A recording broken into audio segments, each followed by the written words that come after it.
Okay, this is education on velocity-based training.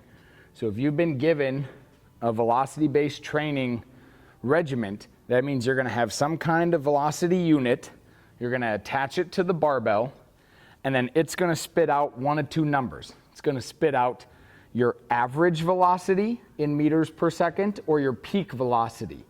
If you are doing a bench press, a squat, or a deadlift, you are going to care about average velocity. But if you are doing something meant to be done fast, like a push press or a power clean, then you're going to care about peak velocity. So you will be given numbers from your coach as to the velocity you should be shooting for. But what I'm going to tell you is why it matters. If you lifted a certain percentage, let's say 80%, and that is supposed to move at 0.55 meters per second for your lift, but you are lifting too slow and you can't make it move at 0.55 meters per second, but you're moving at 0.4, then your force curve is off. You're too strong for how fast you can move the weight. And if you're an athlete whose velocity is important, then we need to teach you to recruit your muscles faster.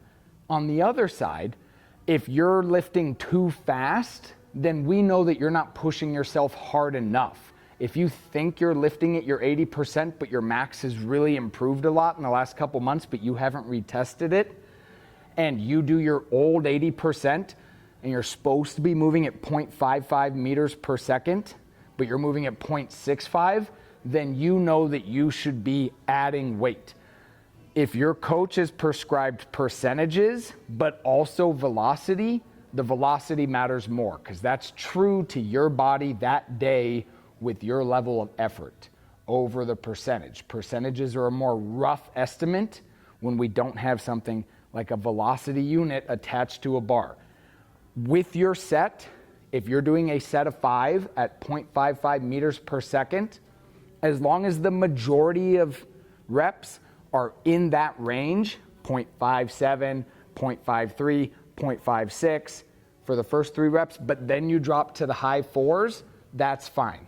But if you only have 1 rep close to your range and then everything else is drastically slower, then you're going to want to reduce the weight. You want the majority of the reps for your set to be able to reside around that 0.55 if that's the number you're shooting for. It's also not an exact. You don't need to hit 0.55. If you're 0.58, 0.52, anywhere in between, that's good. But if you're starting to get over half, so if you're supposed to hit 0.55 and now it's under 0.50, that's a sign that you probably need to drop your weight.